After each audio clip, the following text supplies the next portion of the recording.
Everyone, waterproof আর water resistance. এখানে তোমরা যে ছবিটা দেখতে পাচ্ছ, এই ঘড়িটা কি ওয়াটারপ্রুফ না ওয়াটার রেজিস্ট্যান্স? চলো আজকে আলোচনা করব। দেখো, আমরা বৃষ্টিতে যখন এরকম ঘড়ি পরে বেরোই, অথচ ঘড়িটা খারাপ হয় না, সেক্ষেত্রে আমরা ঘড়িটাকে কিন্তু ওয়াটারপ্রুফ ঘড়ি বলে থাকি, বাট ইটস রং।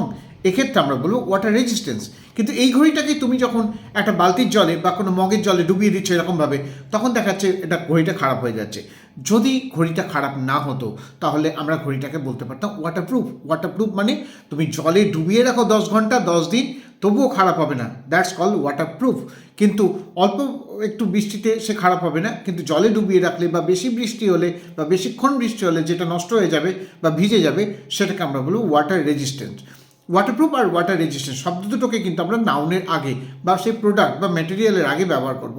আমরা অনেক জ্যাকেট দেখতে পাই ওয়াটারপ্রুফ, অর্থাৎ সেই জ্যাকেটটা পরলে অনেকক্ষণ বৃষ্টি পড়লেও তাতে জল ঢুকবে না। কিন্তু যদি আমরা বলি ওয়াটার রেজিস্ট্যান্স, তার মানে অল্প বিস্তর বৃষ্টিতে আমরা সেই জ্যাকেট পরতে পারি, বেশি বৃষ্টি হলে কিন্তু সেই জ্যাকেট আমাদের প্রোটেক্ট করবে না। একই রকমভাবে ঘড়ির ক্ষেত্রে বা অন্যান্য প্রোডাক্টের ক্ষেত্রে আমরা ব্যবহার করতে পারি। Thank you everyone, follow for more and stay with me.